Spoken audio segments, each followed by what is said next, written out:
ఈరోజు గౌరవనీయులు అందరికీ సుపరిచితులు, ఒంగోలు పట్టణంలో ఆయన తెలియని వాళ్ళంటూ లేరు. మంచి వ్యాఖ్యాత, భాగవత ప్రవచనం కానీ ఏ ప్రవచనమైనా ఈ పట్టణంలో కానీ జిల్లాలో కానీ అటువంటి వారు ఈరోజు అనుకోకుండా రావటం మాకెంతో సంతోషదాయకం. చెప్పండి. ఓమతులిత బలధామం స్వర్ణశైలాభదేహం ధనుజవన కురుసానం జ్ఞానినామగ్రగణ్యం సకల గుణ నిదానం వానరాణామధీశం రఘుపతి ప్రియ భక్తం వాదజాతం నమామి గోష్పదీకృతం వారాసిం మసకీకృత రాక్షసం రామాయణ మహామాలారత్నం వందే అనిలాత్మజం ఎత్ర ఎత్ర రఘునాథ కీర్తనం తత్ర తత్ర కృతమస్తకాంజలిం బాష్పవారి పరిపూర్ణలోచనం మారుతిం నమత రాక్షసాంతకం బుద్ధిర్బలం యశోధైర్యం నిర్భయత్వం మరోగత అజాడ్యం వాక్పటుత్వం చ హనుమస్మరణాత్ భవే. ఆంజనేయ స్వామి వారి యొక్క ఆవిర్భావమే ఈ లోక కళ్యాణం కోసం జరిగింది. ఆ లోక కళ్యాణం కోసం ఆవిర్భవించినటువంటి ఆంజనేయ స్వామి వారి యొక్క ఉపాసన అన్నటువంటిది మనం ఏదో పూర్వజన్మలో చేసుకున్నటువంటి సుకృతం ద్వారానే ఆంజనేయ స్వామి వారి యొక్క పాదాలని మనం పట్టుకోగలం. అటువంటిది చిన్న వయసులోనే ఆంజనేయ స్వామి వారి యొక్క ఉపాసనా బలాన్ని తన నరనరాల్లో జీర్ణించుకున్నటువంటి వారు మన అలగరే శ్రీనివాస్ స్వామి వారు చాలా రోజుల నుంచి నాకు తెలుసు. చిన్న వయసు నుంచే, అంటే చిన్న వయసులోనే మనం ఏదైనా జీవితంలో కొన్ని తప్పులు చేస్తాం. కానీ అటువంటిది ఆ వయసులోనే జీవితం మొత్తం భగవంతుడికే అర్పణ చేసి, జీవితాన్ని భగవంతుడికి అర్పణ చేసి వారు ఈరోజు జన్మదినోత్సవాన్ని జరుపుకోవటం నిజంగా ఆంజనేయ స్వామి వారి యొక్క దివ్యమైనటువంటి ఆశీస్సులు. వాళ్ళ నాన్నగారు కానీ వాళ్ళ పూర్వీకులు అందరూ కూడా ఆంజనేయ స్వామి వారి యొక్క ఉపాసకులే. కాబట్టి ఆంజనేయ స్వామి అంటే సంజీవి స్వరూపుడు ఆయన. కాబట్టి ఆంజనేయ స్వామి వారి యొక్క దివ్యమైనటువంటి ఆశీస్సులతో వారు అర్చక స్వామి వారి ద్వారా మనం ఆశీస్సులు పొందాలి, వారిని మనం ఆశీర్వదించకూడదు. కానీ అయితే నాకంటే వయసులో చిన్నవాడు కాబట్టి వారి శతమానం భవతి అంటూ వారికి ఈరోజు పుట్టినరోజు సందర్భంగా శుభాకాంక్షలు తెలియజేస్తూ మన మూర్తి గారు కూడా వారిని ఆశీర్వదిస్తారు. మన ప్రసాద్ గారు వీరందరూ కూడా బ్రాహ్మణోత్తములు. నిగమో భవతి శతమితి శతం దీర్ఘమాయు మరుతయేన వర్ధయంతి శతమేనమేవ సదా.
వారిని చూస్తే మా నాన్నగారు వీళ్ళంతా కూడా వెనక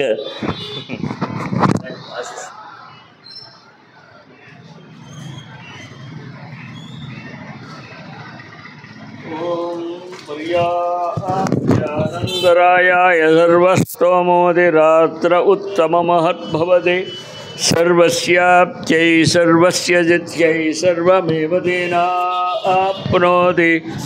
సర్వం జయతే. శతమానం భవతి శతాయుః పురుషస్యేంద్రియ ఆయుష్యేవేంద్రియే ప్రతిష్టతి. సర్వే జనాః ఆంజనేయ స్వామి అనుగ్రహ సిద్ధిరస్తు. చాలా సంతోషం.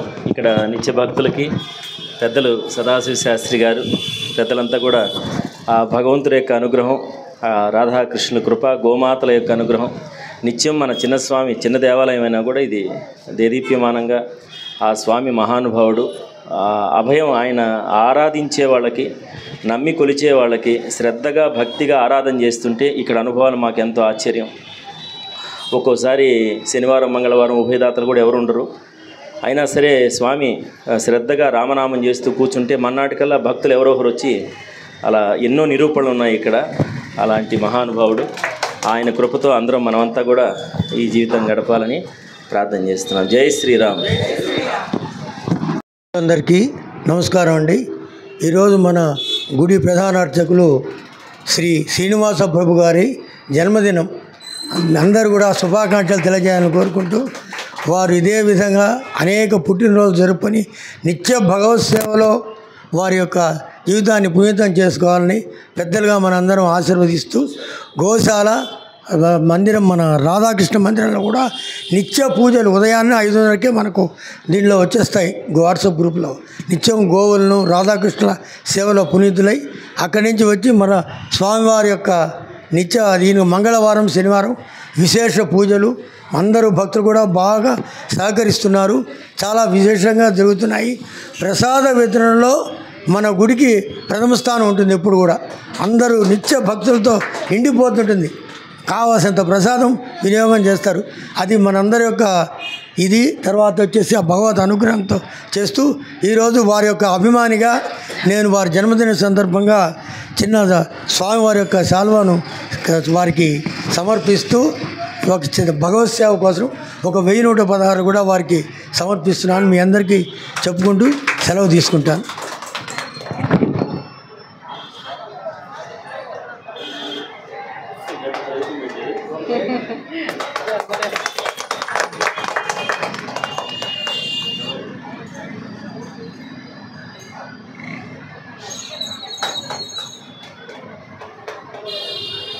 పెద్దలు మా గురుతుల్యులు సదాశివ శాస్త్రి గారిని ఇక్కడికి సన్నిధికి రావాలి.